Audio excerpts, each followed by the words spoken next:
this passage here, which was the third in the mock, was all about structuralism and how structuralism is connected to linguistics, right? Now, it's a good thing to understand what structuralism is.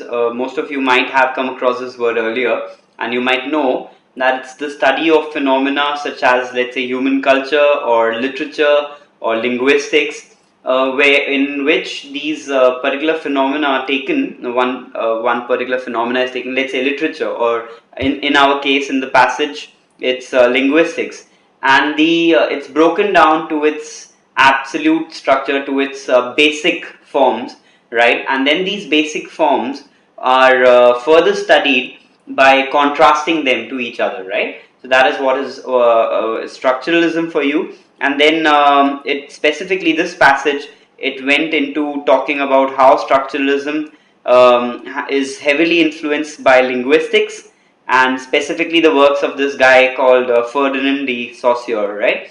And how Saussure was very essential, or his work was very essential in finding out how, what are the basics, or what are the absolute minute, let's say, points or structures of linguistics, and how his study was further followed on by Levi Strauss, another anthropologist, right?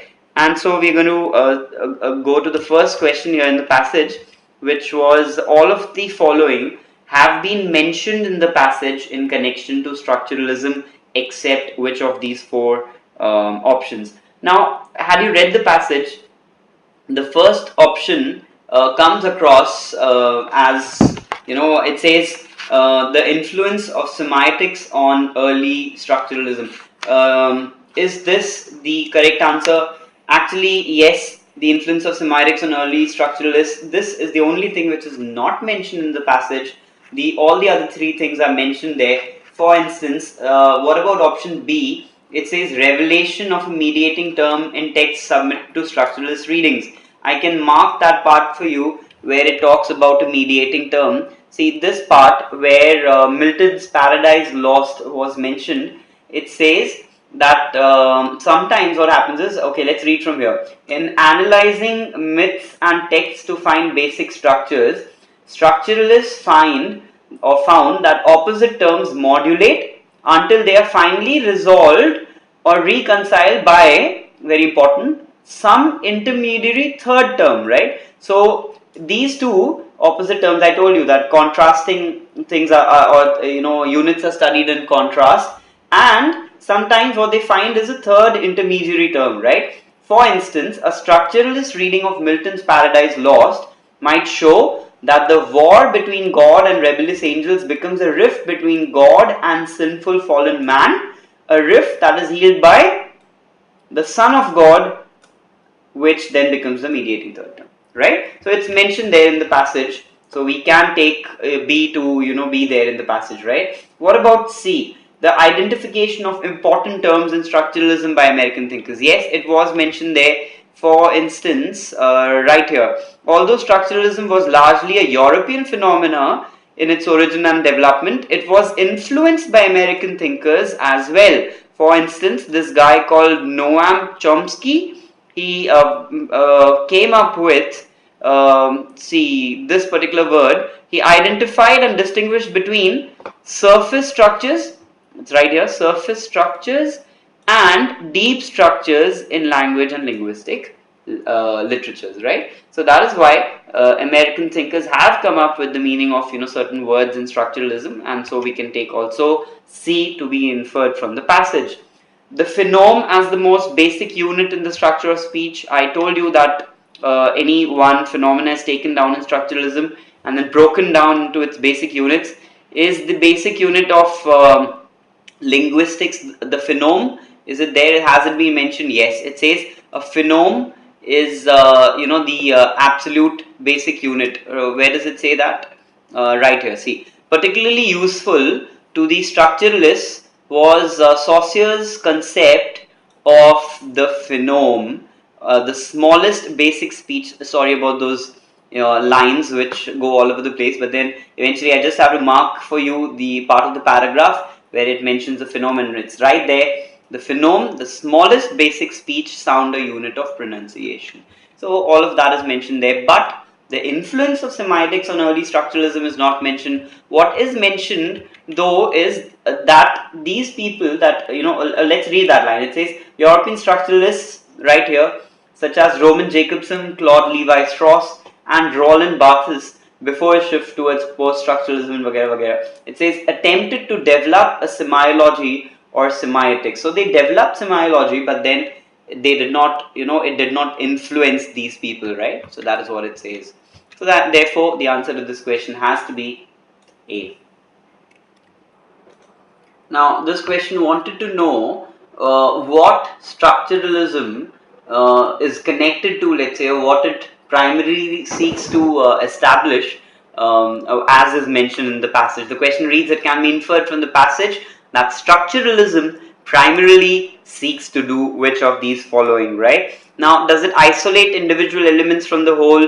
Does it understand the unity permeating in and through the diversity of human culture, or the other two? Let's go back to that part in the passage where it mentions what structuralism does. The first paragraph itself, it says structuralism is a theory. This is where I'm reading, friends.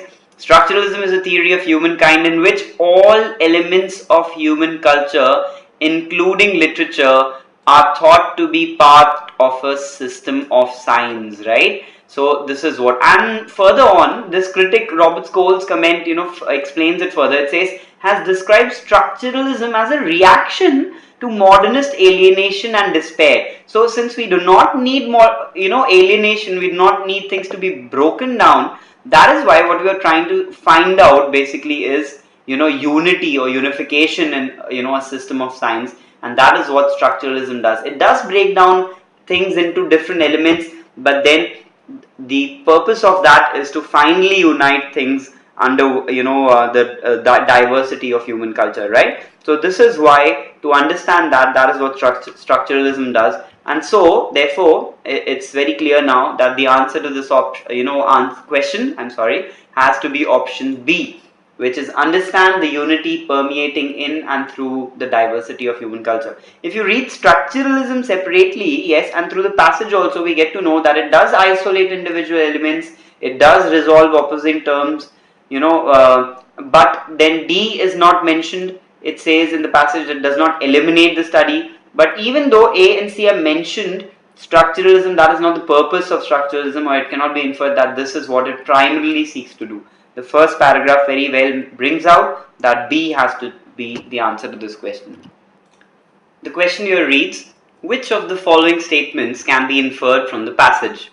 Let's go one by one through the options. The A1 says here, the main aim of structuralists was to find that third element which would resolve opposition. Was it their main aim to find out that third intermediary term? No. It was sometimes found that, that third term existed, right? See, it says here, where we had marked for an earlier question, in analyzing myths and texts, this is where I'm reading, people, right, this part of the, passage. It says, in analyzing myths and texts to find basic structures, structuralists found that opposite terms modulate until they are finally resolved or reconciled by some intermediary third term. Right, so it was sometimes found out by them that when they were doing, this, when they were finding basic structures, two opposite terms modulating, that they are sometimes reconciled by a third intermediary term. So this third intermediary term was accidentally found out while analyzing myths and texts. It's not necessarily, as it says here, that this was the main aim of structuralists to find that third element. So we can safely say that A cannot be taken, right? So we can eliminate this option A. We can also eliminate A and C, right? What about this one? Post-structuralism was opposed to structuralism. No, not at all. This is absolutely not mentioned in the passage. The only reference to post-structuralism is where it says that Levi-Strauss was a structuralist first. Roland Barthes for that matter. It says that he later made a shift towards post-structuralism. So does that mean that post-structuralism is opposed to structuralism? No, we cannot take that, we cannot infer that from the passage, right? So we cannot take B either. and therefore we can safely also eliminate B and C, which would make obviously the answer to be none of the above. But then also let's discuss C. It says structuralism would have died a premature death if the concept of phenome had not been propounded by Saussure. No, for this is absolutely not mentioned in the passage, and therefore we can eliminate this and go with answer D as the option for this answer for this question.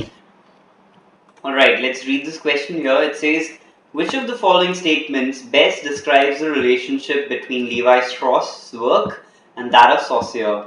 Now, both of these people have been mentioned in the passage, right? Saussure in connection, as we can go back to the passage and find out that he was the one who was essential in breaking down structuralism or linguistics specifically on the basis of structuralism into the basic form or basic unit of linguistics, which is the phenome, right? It says that right here where we have read it earlier, that particularly useful to structuralists was Saussure's concept of the phenome, which is the smallest basic speech unit or unit of pronunciation, right? What did then Levi Strauss do?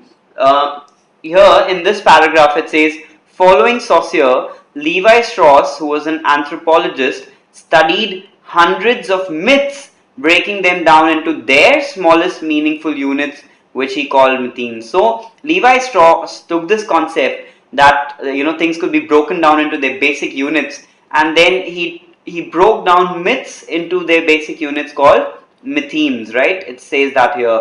And then why did he do that? Further on in the passage it says that whether Levi Strauss was studying the structure of myths or the structure of villages, this is what his purpose was. He looked for recurring common elements, commonalities that transcended the differences within and among cultures. So does that lead us to the answer here for this question? Yes, it does. It's the answer then has to be C, which says Strauss applied Saussure's theory to find commonality in structures, right? Strauss and Saussure together irrefutably proved that anthropology was connected to linguistics. No, Saussure was a linguist, Strauss was an anthropologist, right? Strauss showed the superiority of language, let's say, over paroles. No, not mentioned in the passage.